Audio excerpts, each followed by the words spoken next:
Downpour slightly affected the construction operation of the Metro Manila Subway Project during the onslaught of Habagat and Typhoon Karina on Wednesday, July 24.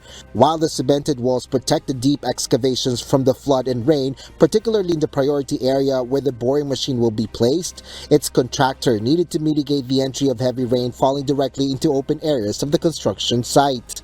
Yung mga maliliit na bukas na area doon, tinakpan po namin yan ng mga blue sheet para hindi siya makadagdag sa pasok ng tubig dito.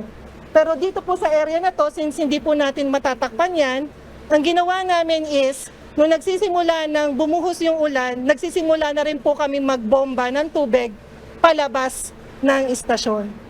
With this, the project manager from the Department of Transportation says the construction work was hampered. However, the incident didn't affect the construction timeline of the project. Dito sa part na to, actually, hindi naman siya nagkaroon talaga ng mataas na tubig.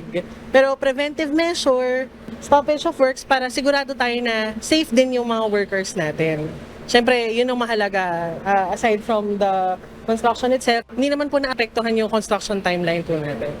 The DOTR assures that they are ready for flooding incidents until the project is completed and the subway operational. At the moment, the agency says the overall progress of the project is 15% completed. The Metro Manila Subway is set to be fully operational by 2029, which extends between the cities of Valenzuela and Parañaque, passing through Terminal 3 of the Ninoy Aquino International Airport. Asher Kadapan Jr., UNTV News and Rescue. We serve the people, we give glory to God.